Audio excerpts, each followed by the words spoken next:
like an idea of freedom that I started to try to internalize is that like time is my friend. Like time is not going against me, you know. And like I have a friend up in New York. He's in his 60s or 70s, and he's a funk singer. And he decided at some point in his life, I want to do what I want, and I'm just going to keep plugging it away at it. And he told me, "You're young, and remember that time is your friend. You know, time is not your enemy. And if you decide that you're going to go against time, it's actually going to keep you exactly where you've been. You know, but once you accept it and you just realize everything takes small steps, you'll find yourself exactly where you wanted to be and more. So it's like I try to internalize that because it's easy to get really impatient and say, "Oh, well, why don't I have this now? Why don't I have that?"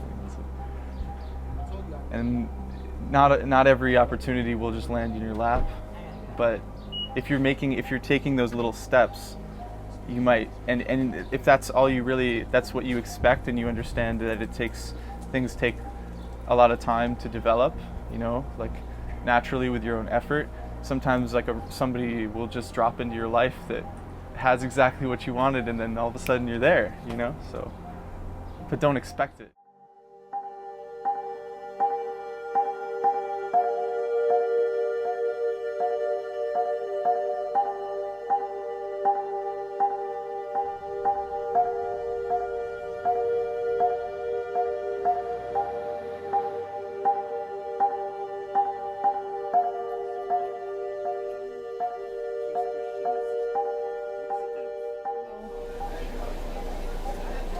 My husband was much older than me, and so we always sort of assumed that he would predecease me.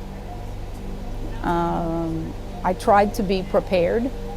He actually told me when he was going to die, and we called our children and best friends, and people came to visit. He was at home.